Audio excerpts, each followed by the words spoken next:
শিক্ষার্থীরা, আশা করি সুস্থ আছো না?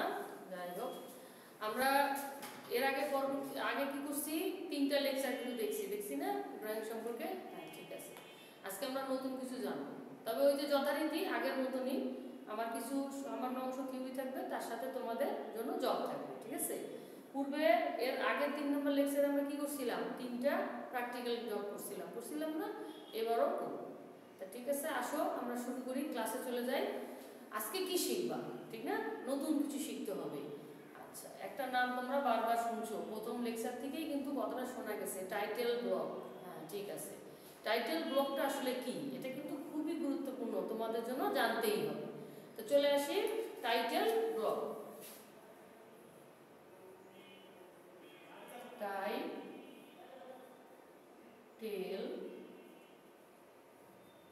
ব্লক, এই যে ব্লকটা, এটাকে কিন্তু আমরা আরেকটা ভাবে বলতে পারি, স্ট্রিপ। ঠিক আছে, স্ট্রিপ অর্থাৎ টাইটেল ব্লক বা টাইটেল স্ট্রিপ। বিষয়টা জানতে হবে, ড্রয়িং এর ক্ষেত্রে ব্যবহার হয়, এটা শুনছো। তাহলে কি, সেটাতে চলে আসি। তোমাদেরকে কারিগরি শিক্ষা বোর্ডের আওতায় একটা কিন্তু ড্রয়িং শিটের লেআউট দেখেছিলাম না? সেই লেআউটের কোনায় কিন্তু কি ছিল, একটু মনে করে দেখো তো দেখি। এরকম ড্রয়িং শিটটার ঠিক কোনায় কিন্তু একটা শিরোনামা ছিল, এখানে শিরোনামা। এই যে শিরোনামাটা ছিল, এটা কিন্তু মাপও তোমাদের আমি বলে দিছিলাম যে এই মাপটা কত ছিল, 65, আর এটা কত ছিল, 185। আচ্ছা, সেন্টিমিটার। এখন আমি দেখাচ্ছি তোমাদেরকে, আগে টাইটেল ব্লকটা বুঝাই, তারপরে চলে যাই। তবে এই অংশটাই কিন্তু টাইটেল ব্লক, ঠিক আছে? এখানে কি কি থাকবে সেটাও আমরা জানবো। তাহলে কি, প্রত্যেক ড্রয়িং এর ক্ষেত্রে ডান কোণায়, তার মানে কি, এটা যে ড্রয়িং শিট হয়ে থাকে, তার ডান কোণা কোনটা, আমার হাতের ডান দিকে, ডান কোণায় বা নিচে লম্বালম্বি ভাবে কিন্তু একটা নির্দিষ্ট যে কোনো স্থানে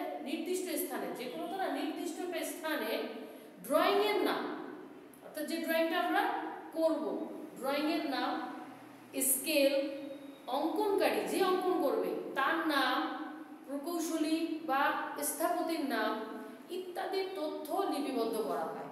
অর্থাৎ ওই নির্দিষ্ট জায়গায় কিন্তু এই জিনিসগুলো লিখতে হবে। কি কি লিখতে হবে? ড্রয়িং এর নাম, প্রথমে কি বললাম, ড্রয়িং এর নাম। তারপর 2 নম্বর বললাম ড্রয়িং এর স্কেল। 3 নম্বর কি বললাম, অঙ্কনকারীর নাম, যে অঙ্কন করলো। তারপর দেখি প্রকৌশলী বা স্থপতি যে, তার নাম। এই তথ্যগুলো কিন্তু এই থাকতে হবে, নির্দিষ্ট এই জায়গায় লিখতে হবে। এটা কি আমরা বলি টাইটেল ব্লক বা টাইটেল স্ট্রিপ। তাহলে কি তোমরা বুঝতে পারছো, টাইটেল ব্লক বেশ কয়েকবার বলা হয়েছে। জিনিসটা কি বোঝা গেছে? আমি আরেকবার বলতেছি, ভালোভাবে শোনো। প্রত্যেক ড্রয়িং এর ডান কোণায়, কোন কোণায়, ডান কোণায় অথবা নিচে লম্বালম্বি ভাবে একটি নির্দিষ্ট স্থানে ড্রয়িং এর নাম, স্কেল, অঙ্কনকারীর নাম, প্রকৌশলী বা স্থপতির নাম ইত্যাদি তথ্য লিপিবদ্ধ করা হয়, ইত্যাদি তথ্যের নাম লিপিবদ্ধ করা হয়। যে নির্দিষ্ট জায়গায় এইগুলো আমরা লিখি তাকেই কিন্তু বলি আমরা কি, টাইটেল ব্লক বা টাইটেল স্ট্রিপ। এখন আসো, আসলে টাইটেল ব্লকে এত কিছু থাকতেছে, তাহলে কি কি তথ্য থাকতেই হবে। আমরা টাইটেল ব্লকে যখন লিখতে যাব তখন কি কি তথ্য থাকতেই হবে, ঠিক আছে? এটা তো মনে করো এক এক অংশে এক এক ভাবে হয়, কিন্তু আসলে কি কি থাকবে সেই অংশগুলো আসতেছে। তাহলে 2 নম্বরে কি, যে টাইটেল ব্লকে কি কি তথ্য থাকবে, অর্থাৎ থাকতে হবেই, কিন্তু কি কি তথ্য থাকতে হবে। তাহলে প্রথমে আসো যে আমরা 1 নম্বরে কি থাকবে, অবজেক্টের নাম,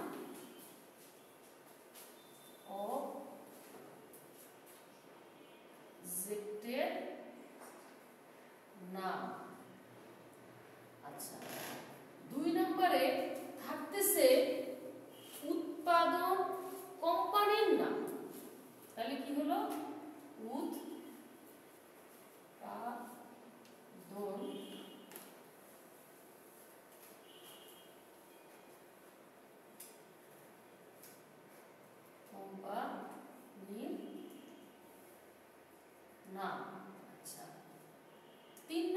দেখো 3 নম্বরে থাকতেছে ক্রেতার নাম।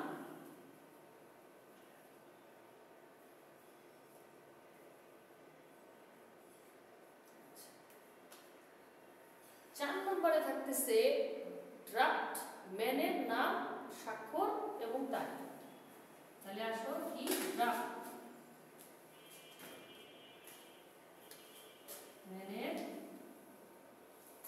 ম্যানের কি নাম, প্রথমে নাম, তারপরে ও স্বাক্ষর এবং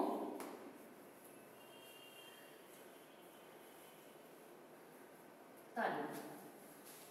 তারপরে আসো 5 নম্বরে চেকারের নাম, স্বাক্ষর ও তারিখ।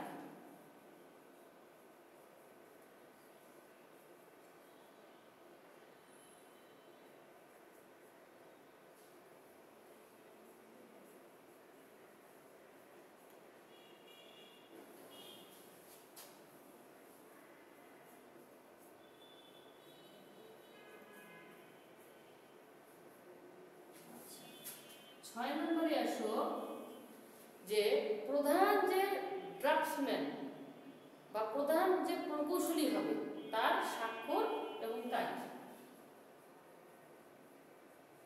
তাহলে প্রধান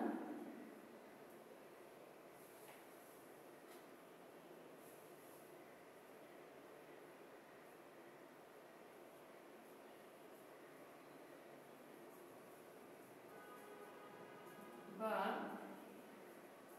প্রধান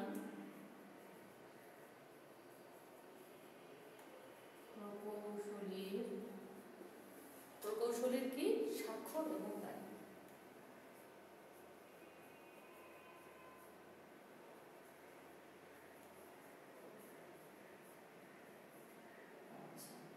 তারপরে আমরা পরবর্তীতে চলে আসি যে এরপরে কি থাকবে। এরপরে হচ্ছে ড্রয়িং স্কেল থাকবে।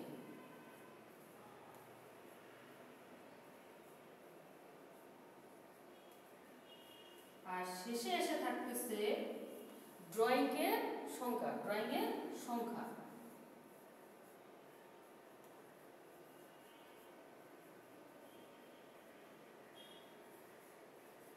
তাহলে আমরা কি বুঝলাম যে টাইটেল ব্লকে যে তথ্যগুলো থাকবে, এই যে কি কি তথ্য থাকবে লিখে দিছি না, যে তথ্যগুলো থাকবে সেগুলো কি এই 8টা আইটেম থাকবে, কিন্তু থাকতেই হবে। আচ্ছা, এখানে যেমন অবজেক্টের নাম বলছি, আসলে কোনটাকে বলতেছি, অবজেক্টের নাম বলতে কোনটাকে বোঝাচ্ছি সেটা তো বলতে হবে নাকি। আচ্ছা, সেক্ষেত্রে প্রজেক্ট হতে পারে, মেশিন হতে পারে, কনস্ট্রাকশন হতে পারে, যে কাজটা করা হবে তারই কিন্তু নাম। আচ্ছা, উৎপাদনকারী কোম্পানির নাম, যারা উৎপাদন করবে, তাহলে এখানে কি থাকবে, নির্মাতা থাকবে বা কোম্পানির নাম থাকবে বা ফার্মের নাম থাকবে, যে ফার্মের রিলেটেড কাজ সেই ফার্মের নাম থাকবে। তাহলে এখানে কি থাকতেছে, প্রজেক্ট, কোন প্রজেক্টের কাজটা হবে প্রজেক্ট থাকবে, আবার কি থাকবে, মেশিন থাকতে পারে, তারপর কনস্ট্রাকশন থাকতে পারে,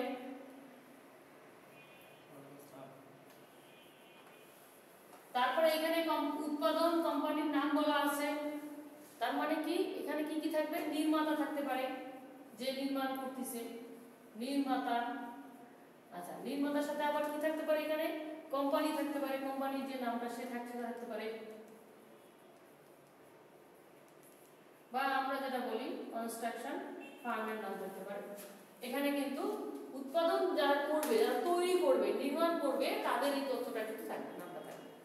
আচ্ছা, এখানে বলা আছে ক্রেতার নাম, অর্থাৎ যে আমরা ক্রয় করবে, যে ক্রয় করবে অর্থাৎ যে কাজটা দিল, যে নেবে, তারই কিন্তু এখানে নাম থাকবে। ঠিক আছে, এরপরে বলা আছে ড্রাফটসম্যানের নাম, স্বাক্ষর, তারিখ। ড্রাফটসম্যান বলতে কাকে বোঝাচ্ছি আমরা, যারা কিন্তু এই ড্রয়িং কাজটা করে। ঠিক আছে, আসলে কি আমরা যারা সিভিল ইঞ্জিনিয়ারিং করতেছি, আমরা সবাই তো আর প্ল্যান ডিজাইনের কাজ করবো না। ড্রাফটসম্যানরা কিন্তু একটা এদের কাজই কিন্তু হচ্ছে, এদের এই পদবি বা এদের এই কাজটাই হচ্ছে কিন্তু অঙ্কন করা। ঠিক আছে, এর আলাদা, সম্পূর্ণ আলাদা। তাহলে এই ক্ষেত্রে কিন্তু আমরাও যদি করে থাকি, আমরা কিন্তু এখানে আমাদের নাম, স্বাক্ষর, তারিখ দিয়ে দেবো। ঠিক আছে, চেকার, যে এটাকে চেক করবে, জিনিসগুলো সে তদারকি করবে, এরপরে এই কাজগুলোকে কিন্তু আবার একজন প্রকৌশলী হতে পারে, প্রধান প্রকৌশলী বা একজন প্রধান ড্রাফটসম্যান হতে পারে, সে ওটাকে দেখবে, তাহলে তার সাথে ড্রয়িংটা আমরা কোন স্কেলে করছি স্কেলটা কিন্তু উল্লেখ করতে হবে এখানে, যে যে কাজটা করা হলো এই প্রজেক্টের পুরো কাজটা কোন স্কেলে করা হয়েছে। এরপরে ড্রয়িং এর সংখ্যা, কয়টা ড্রয়িং এখানে দেওয়া হয়েছে। তাহলে এই তথ্যগুলো কিন্তু একটা টাইটেল ব্লকে থাকতেই হবে, ঠিক আছে। এই তথ্যগুলো যদি না থাকে তাহলে কিন্তু এটা টাইটেল ব্লক হবে না। আমরা সাময়িকভাবে যখন তোমরা ড্রয়িং করবা তাহলে তোমাদের কি কি তথ্য থাকবে, যেহেতু ড্রয়িংটা তুমি করতেছো তাহলে প্রজেক্টের নামের জায়গায় কি থাকতেছে, যে কাজটা তুমি করবা সেটার নাম। এখন যদি কোম্পানির নাম বলি এখানে তোমার নাম থাকবে, যেহেতু তুমি কাজটা করতেছো তাহলে তোমার নাম, এবং তুমি কাকে দিচ্ছ তারপরে তুমি তোমার স্বাক্ষর থাকবে, যে তোমার কাছ থেকে জমা নেবে তার স্বাক্ষর থাকবে। আবার কি তুমি স্কেলটা উল্লেখ করবা, তোমার ড্রয়িং এর ক্ষেত্রে কয়টা তুমি পেজ ব্যবহার করছো, সংখ্যা কয়টা হয়েছে, সেটা কয়টা ড্রয়িং করছো সেটা উল্লেখ করবা। এটা কিন্তু জানতে হবে, ঠিক আছে। তাহলে আমার মনে হয় যে টাইটেল ব্লকটাও তোমাদেরকে আমি বুঝাইতে পারছি না। তাহলে এখন আসো যে কারিগরি শিক্ষা বোর্ড অনুমোদিত, কারিগরি শিক্ষা বোর্ড কর্তৃক অনুমোদিত একটা টাইটেল ব্লক কিরকম হবে, নমুনাটা কিরকম হবে সেই সম্পর্কে তোমাদেরকে বলি, ঠিক আছে। তাহলে এটা বুঝে দেই। আচ্ছা, তাহলে আমরা চলে আসি একটা কারিগরি শিক্ষা বোর্ডের আওতায় টাইটেল ব্লকটা কিরকম হবে, ঠিক আছে, এই নমুনা। তাহলে কি হচ্ছে, কারিগরি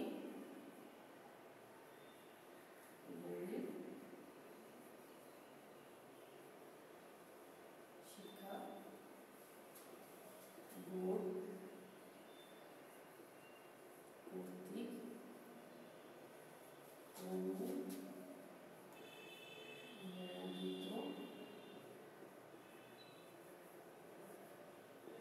টাইটেল ব্লক এর ঠিক আছে। তোমরা দেখো যে একটা কিন্তু মানে আমি তোমাদেরকে দেখাইছিলাম ড্রয়িং শিটের মধ্যে শিরোনামা একটা দেখাইছিলাম, যেখানে টাইটেল বোর্ডটা কি করবো আমরা তৈরি করবো না, বাম পাশে ডান পাশে। এখন দেখো দুটো মাপ কিন্তু তোমাদেরকে আমি দেখাইছিলাম। একটা মাপ দেখাইছিলাম কি, এখান থেকে এই পর্যন্ত একটা মাপ দেখাইছিলাম, যেটার মাপটা কত 65 মিলিমিটার, মিলিমিটার দেখাইছিলাম না, মিলিমিটার 65 মিলিমিটার, বুঝা গেছে। আচ্ছা, এখান থেকে কিন্তু একটা মাপ তোমাদের দেখাইছিলাম 185 মিলিমিটার কি দেখাইছিলাম না। এখন এই যে শিরোনামা, এটা কি লিখছিলাম আমি, শিরোনামা লিখছিলাম না, শিরোনামা, এটাকে কি বলছি, শিরোনামা। এখন তাহলে এইটার মধ্যে কি কি থাকবে এবং কিভাবে সেটা লেখা হবে সেটা আমি দেখাচ্ছি। এখান থেকে 65 পর্যন্ত একটা মাপ থাকবে এবং বাকি এখান থেকে 120। তাহলে মাপটা আমরা দেখাবো কিভাবে, দেখো তোমরা এই চিহ্নগুলো কিন্তু নির্দেশক দেখেছিলাম না এভাবে, হ্যাঁ এখানে কি এটা 65 মিলিমিটার আর এটা কিন্তু 120 মিলিমিটার,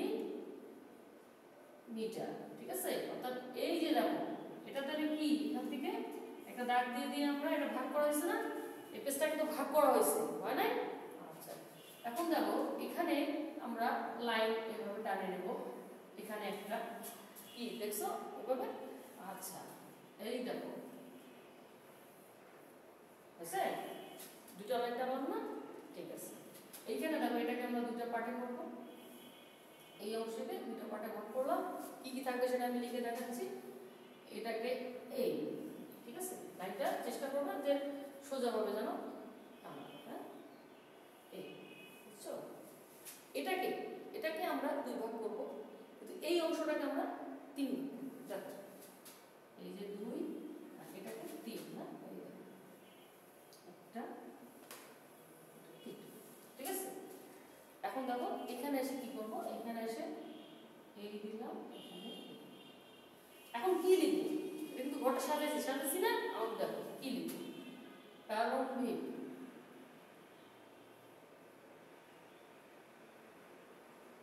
প্রারম্ভিক বলতে কি বুঝাচ্ছি আমরা? শুরু সময়টা এখানে লিখতে হবে, অর্থাৎ তোমরা যখন কাজটা করতেছো সেই শুরু সময়টা এখানে থাকবে। আর এখানে থাকবে প্রতিষ্ঠানের নাম।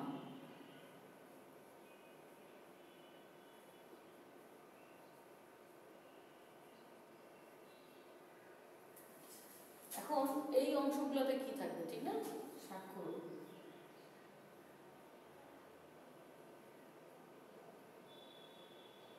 ঠিক আছে, এখানে কি করো, জমাদানের সময়, এটা কিন্তু শুরু সময় লিখছিলাম না, প্রারম্ভিক সময় মানে কি শুরু সময়, আর এটা তোমার জমাদানের সময় এখানে লিখবো।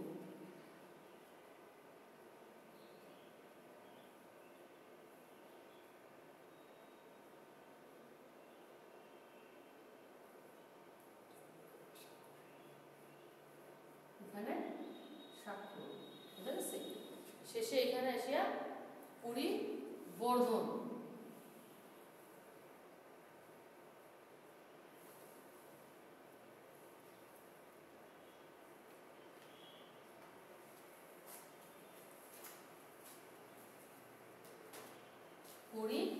পরিবর্ধনের সময়, পরিবর্ধনের সময় দেখো আমরা লিখে দিচ্ছি বর্ধনের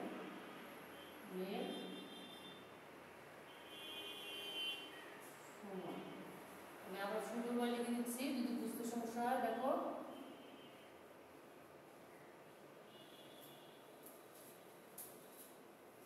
ঠিক আছে, বুঝতে পারছো? আচ্ছা, এখন আসো এই পাশে কি থাকবে? শীটের শিরোনাম। এখানে থাকবে শীটের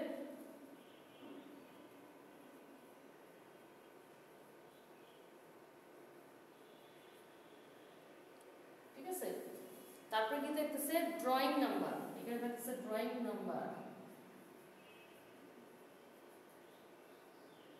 ঠিক আছে, আচ্ছা, তাহলে এদিকে কি থাকতেছে? স্কেল লাগবে না? স্কেল তো দেখাতে হবে নাকি? এইখানে থাকবে স্কেল। ঠিক আছে, তারপর কি থাকতেছে? অঙ্কনকারী, যে আর্ট করবে, কিন্তু যে ড্রয়িংটা করবে, অঙ্কনকারী। আচ্ছা, তারপরে কি করবে? নিরীক্ষাকারী, যে নিরীক্ষা করবে, ওই যে চেকার গুলো যে নিরীক্ষা করবে, তাহলে কি এখানে নিরীক্ষাকারী। নিরীক্ষাকারী, বুঝা গেছে? স্কেল হলো, অঙ্কনকারী হলো, নিরীক্ষাকারী হলো। এখন কি সমস্ত পরিমাপ দেখাতে হবে, ঠিক আছে? এইখানে হবে সমস্ত পরিমাপ, সমস্ত পরিমাপ। ঠিক আছে, সমস্ত পরিমাপ। শ্রেণীর ক্রমিক নাম্বার দিতে হবে, শ্রেণীর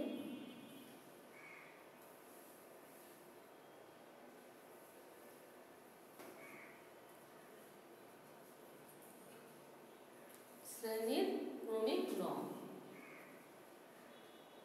এখানে মান কি মান? তাহলে এই দেখো যে কারিগরি শিক্ষা বোর্ড কর্তৃক অনুমোদিত, কিন্তু এটা একটা টাইটেল ব্লক। যেভাবে দিলাম ঠিক এভাবেই কিন্তু জিনিসগুলো এর মধ্যে থাকতে হবে। কথাটা বুঝে গেছে? তাহলে 185 মিলিমিটার ছিল, দেখো এটাকে কিন্তু দুইটা পার্টে ভাগ করা হয়েছে। আর এখানে 65কে কিন্তু দেখো 1 2 3 4 5 পাঁচটা লাইনে এটাকে ভাগ করা হয়েছে। এই তথ্যগুলো কিন্তু থাকবে। কারিগরি শিক্ষা বোর্ডের আওতায় যতই টাইটেল ব্লক আমরা দেখি না কেন, এই তথ্যগুলো এইভাবে দিতে হবে। ঠিক আছে, তো মোটামুটি তোমাদেরকে টাইটেল ব্লক কি সেটা বললাম, একটা টাইটেল ব্লকে কি কি থাকতে হবে সেটাও তোমাদেরকে দেখালাম, এবং নমুনাটাও কিন্তু তোমাদের দেখালাম। ঠিক আছে, তাহলে অবশ্যই এখন আমি কিসে চলে যাব? জবে চলে যাব। কি ঠিক না? সেটাই তো মনে হয় করা উচিত, জবে চলে যাওয়া উচিত না? আচ্ছা, তাহলে 1 নম্বর জবে চলে যায়, কি বলো?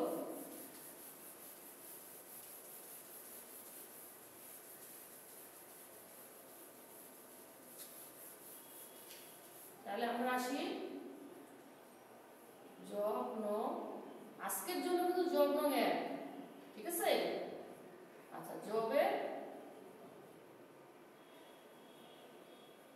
নাম। আজকে কি জব করব সেটা অবশ্যই জানতে হবে না।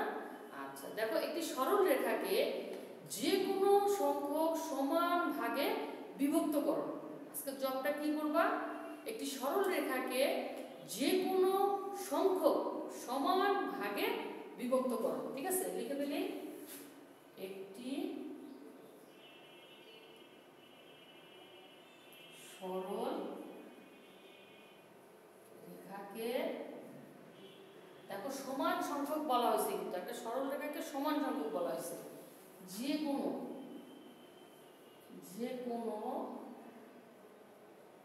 সমান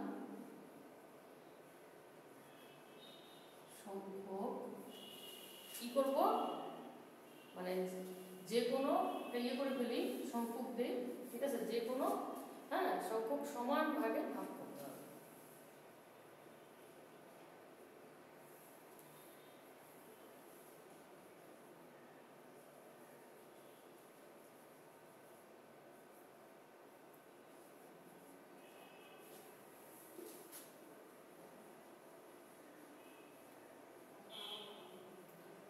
দেখো, যেহেতু একটা সরল রেখাকে সমান সংখ্যক ভাগে ভাগ করব, তাহলে অবশ্যই আমাকে আগে একটা সরল রেখা ধরে নিতে হবে। কি ধরে নিতে হবে না, মনে করতে হবে বা ধরতে হবে নাকি? এটা কি সে ধরা না, আসলে অঙ্কনের ক্ষেত্রে মনে করা বা ধরা। ঠিক আছে, তাহলে আমরা কি করব, একটা সরল রেখা ধরে নিলাম, এ এবং বি একটা সরল রেখা। ঠিক আছে, এ এবং বি একটা সরল রেখা। এখন আমরা করব কি, কৌণিক রেখা বুঝো তো? হ্যাঁ, আর যে রেখাটা টানা হয় যে কোনো মাপের এ থেকে নিয়ে আমি একটা এরকম সরল রেখা টানে নেব কৌণিকভাবে। তবে এটার মাপ কিন্তু কোনো নির্দিষ্ট না, যে কোনো মাপে হতে পারে, যে কোনো মাপে হতে পারে, কোনো নির্দিষ্ট করা নাই। বুঝা গেছে? দেখো এই যে এটা কিন্তু কৌণিকভাবে নিলাম, কোণাকুণিভাবে, এ থেকে কোণাকুণিভাবে। এখন বিষয়টা দাঁড়াচ্ছে সমান সংখ্যক যেহেতু বলছে, তাহলে আমরা কাটা কম্পাসে সমান সংখ্যক যে কোনো একটা মাপ ধরে নিতে পারি, যে কোনো একটা মাপ। ঠিক আছে, আমরা তোমার 2 মিলিমিটার হতে পারে বা সেন্টিমিটার হতে পারে বা যেটাই বলো, একটা মাপ তুমি ধরে নিতে পারো, যে কোনো মাপ। তো এই মাপটা ধরে দেখো যে আমরা এখান থেকে দিতে পারি। এই যে দেখো, যে কোনো একটা মাপ ধরলাম, ধরে নিয়ে এভাবে আমরা কিছুক্ষণ পর পর এভাবে বসে কাটতে। ঠিক আছে, তা তিনটে এখানে দেখো সমান মাপ নিয়ে কিন্তু কাটলাম না, এখান থেকে বসে সমান মাপ নিয়ে তিনটে কিন্তু এই রেখাটাকে কাটলাম। এখন বলবো কি, এখানে একটা পয়েন্ট দেখা যাচ্ছে, কিন্তু যাচ্ছে কিনা? আচ্ছা, এখন দেখো আমি যদি এই লাইনটাকে ধরি, এই লাইনটাকে এইভাবে ধরি, তাহলে কি এই পয়েন্টগুলোতে দেখো তো এইভাবে লম্ব করা যাবে কিনা? অবশ্যই যাবে। তাহলে এইভাবে কিন্তু আমি এই উপরের লাইনটাকে কিন্তু একটা স্কোয়ার দিয়ে ধরবো। ঠিক আছে, তারপরে দেখো এই যে এটার সাথে মিলাই দিচ্ছি, দেখো এইভাবে চলে আসবে। ঠিক আছে, এভাবে তুমি এইটাকে এখানে রেখেই যদি এভাবে টানো, তাহলে কিন্তু এই যে দেখো সমানভাবে ভাগ করে ফেলতে হবে। এখানের মাপও যা হবে, এই ডিস্টেন্সের মাপও প্রত্যেকটা সমান হবে। তাহলে সেক্ষেত্রে আমি যদি এটা A1 ড্যাশ 2 ড্যাশ 3 ড্যাশ মনে করি, তাহলে এখানে এসে আমি 1, এটা 2, এটা 3, তাহলে সমান সংখ্যক ভাগে কিন্তু আমরা ভাগ করে ফেলছি। ঠিক আছে, সমান সংখ্যক ভাগে ভাগ করে ফেলছি। তাহলে দেখো যে যদিও আমার করতে গিয়ে কিন্তু এরকম হয়েছে মাপটা। ঠিক আছে, তাহলে দেখো যে এই সমান ভাগে ভাগ করা হয়ে গেছে। কি বোঝা গেছে কি? আচ্ছা, তাহলে কি করলাম, একটা সরল রেখাকে আমরা কিন্তু আরেকটা কৌণিকভাবে রেখা টান দিয়ে এটাকে কিন্তু সমান ভাগে যখন আমরা ভাগ করছি, তারপরে কিন্তু জাস্ট খালি লাইনটা কি সমান্তরাল করে দিচ্ছি। ঠিক আছে, তো এটা হচ্ছে 2 নম্বর জব। 1 নম্বর জব। এখন আমরা আসলে এর পরের জবটাতে চলে আসি, যে একটি সরল রেখার উপরে কিভাবে বর্গক্ষেত্র অঙ্কন করা যায়। একটি সরল রেখার উপর বর্গক্ষেত্র অঙ্কন, এটা কত নম্বর জব? এটা 2 নম্বর জব। কি ঠিক আছে? আচ্ছা, এই জবটা কিভাবে করব? একটা সরল রেখা অবশ্যই নিতে হবে, এটা তো বুঝতেই পারতেছো, একটা সরল রেখা নিতে হবে। একটা সরল রেখা AB নিব, এটা ঠিক আছে। একটা সরল রেখা কি করলাম, AB নিলাম, A এবং B। আমার মনে হয় বি কে কেন্দ্র করে তোমরা কিন্তু লম্ব আট করা শিখেছি, শিখাই নাই? যে কোনো মাপ নিয়ে আমরা কি করতে পারি, বি থেকে বিতে বসায় আমরা বৃত্তচাপ অঙ্কন করতে পারি। এই যে একই মাপ নিয়ে আমরা কি করি, এখান থেকে এই, ঠিক আছে, তাহলে কি এই তো তাহলে কি করলাম, এটা বর্গক্ষেত্র একটা লম্ব অঙ্কন করে ফেললাম কি না? আচ্ছা, যেহেতু বর্গক্ষেত্র তাহলে কি চারটা বাহুই পরস্পর সমান হবে না? দৈর্ঘ্য, চারটা বাহুর দৈর্ঘ্যই পরস্পর সমান হবে। এখন যদি আমি মনে করি যে আমি দৈর্ঘ্যটা আমি 4 সেন্টিমিটার নেব, তাহলে অবশ্যই এটাও হতে পারে, বা এ বি সমানই করবো আমি, এ বি সমানই আমার আরো তিনটা বাহু হবে, কি হতে পারে না? তো সেই এ বির মাপটা নিয়ে কিন্তু আমি বি থেকে কাটবো, আবার এ থেকে নিয়ে এখানে একটা, তারপর এই যে পয়েন্টটা যেটা কাটলাম এখান থেকে এটা, তাহলে দেখো যে আমি এই যে পয়েন্ট এটা কোথায় পেলাম, এ বি সমান করে কিন্তু কাটলাম না, বিতে বসায়া এতে বসায়া ওই মাপ নিয়ে এবং এই পয়েন্টে বসায়া ওই মাপ নিয়ে, তাহলে কি আমার পয়েন্ট একটা দেখা গেছে কিনা? এখন জাস্ট তাহলে আমি যোগ করে দেব, তাহলে কিন্তু আমার সমান কি হয়ে যাবে, বর্গক্ষেত্র অঙ্কন হয়ে যাবে। কারণ এটার মাপ যা, এটার মাপ কত, এটার মাপ কত, এটার মাপ, ঠিক আছে? এখন আমি নাম দিয়ে দিলেই হয়ে গেল, এটা ডি, এটা সি, নাম দিয়ে দিলাম। কি করা সম্ভব না? সম্ভব। এখন 3 নম্বর জবে চলে যায়। এটা কি হলো, একটা সরল রেখার উপরে কিন্তু বর্গক্ষেত্র অঙ্কন করলাম। 3 নম্বর জবটাতে দেখো, একটা বর্গক্ষেত্রের মধ্যে কিন্তু সমবাহু ত্রিভুজ অঙ্কন করতে হবে। কি করতে হবে, চলে আসি,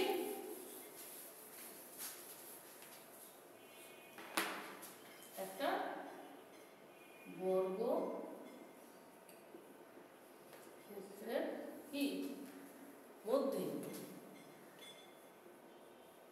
কি বলা আছে, ত্রিভুজ বলতে কি সমবাহু ত্রিভুজ আঁকতে হবে, সমবাহু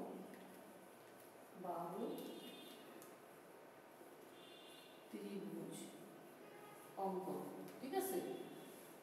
তাহলে মোটামুটি আমরা কিন্তু একটা রেখাকে যখন নিছি তখন কিন্তু কি করছি, এটাকে লম্ব অঙ্কন করছি না, এভাবে বি থেকে এই, তারপরে কি এখান থেকে বসায় এই, নাকি এখান থেকে এই হয়ে গেল না? এভাবে করে আমরা কি করছি, এখানে একটা কি লম্ব অঙ্কন করছি না, এভাবে অঙ্কন করে নিছি কিনা? আচ্ছা, তারপরে কিভাবে বর্গক্ষেত্রটা কিভাবে আট করছি মনে আছে তো নাকি? এই যে এবি মাপ নিলাম, সমান নিলাম, নিয়ে বি কে বসায় কাটলাম, এ তে বসায় এদিকে কাটলাম, এই পয়েন্ট যেটা হয়েছে এখানে কাটলাম, কি হয়েছে না? তাহলে কি এটা আমরা বর্গক্ষেত্র এখানে অঙ্কন করে ফেলছি না? ফেলছি। তাহলে এখন দেখো এটা বর্গক্ষেত্র হয়ে গেছে, এর ভিতরে কিন্তু বলছে সমবাহু ত্রিভুজ। সমবাহু বলতে কি বোঝায়, যে এর প্রত্যেকটা বাহু কিন্তু সমান না? তাহলে সেক্ষেত্রে এখন আমরা কিভাবে এটাকে কমপ্লিট করব? আমরা তো এই পর্যন্ত তোমার অঙ্কন করতে পারছি না। এখন দেখো যে এটা কি সি ডি, এই রেখাটাকে সি ডি বলতে পারি কি না? এখন বিষয় হচ্ছে যে এই রেখাটাকে এই সিডি রেখাটাকে কিন্তু আমি অর্ধেক করব, বুঝা গেছে? কি করব, সিডি রেখাটাকে অর্ধেক করব। তাহলে কি ই কে তোমার সিডি রেখাকে অর্ধেক করে ফেলি, কিভাবে অর্ধেক করব তোমাকে শিখেছি কিন্তু তোমাদেরকে, যে একটা রেখাকে কিভাবে সমদ্বিখণ্ডিত করতে হয়। সেক্ষেত্রে অর্ধেকের বেশি ব্যাসার্ধ যেটাই নেওয়া যেমন, বা অর্ধেকের ব্যাসার্ধ নিয়ে কি করবো, এপাশে এদিক থেকে এপাশে কি এরকম করা যায় না? করে কি করছিলাম, এটা যোগ করে দিয়েছিলাম, কি করে নিয়ে এভাবে সমদ্বিখণ্ডিত করে ফেলেছি। এখন করবো কি, এইটার সমান বা এইটার সমান নিতে পারি, নিয়ে এটা সমান ব্যাসার্ধ নিয়ে এই যে পয়েন্টটা আসলো এটা কি ই না, এই পয়েন্টে কিন্তু বসাবো, এই পয়েন্টে বসায় আমি কার মাপ নিলাম, এ বির মাপ নিলাম, কিন্তু এ বির মাপ নিলাম আর এই ই বিন্দুতে বসায় কিন্তু এখানে কাটবো এবং এখানে কাটবো, ঠিক আছে? এই বিন্দুতে কাটলাম, এই বিন্দুতে কাটলাম। এখন কিন্তু এই পয়েন্ট থেকে দেখো এই পয়েন্ট মিলে দিলাম, এই পয়েন্ট থেকে এই পয়েন্ট মিলে দিলাম, এই পয়েন্ট থেকে এই পয়েন্ট মিলে দিলাম। কি বুঝতে পারছো বিষয়টা? কি করলাম, এই রেখাটাকে কিন্তু অর্ধেক করছি, এ বি সমান মাপটা নিয়ে ই থেকে নিয়ে এখানে কাটছি, ই থেকে নিয়ে এখানে কাটছি, আর এই পয়েন্ট থেকে দেখো 3টা পয়েন্ট আমরা মিলে দিচ্ছি। তাহলে হলো কি, এখন আমি যদি এটার নাম আলাদা করে দেই তাহলে ই এফ জি বলতে পারো, এটা কিন্তু একটা সমবাহু ত্রিভুজ, ঠিক আছে? কি সমবাহু ত্রিভুজ। তাহলে আমরা কি করলাম, বর্গক্ষেত্রের মধ্যে আমরা কিন্তু এই ত্রিভুজটা অঙ্কন করলাম। কি ক্লিয়ার হচ্ছে কি?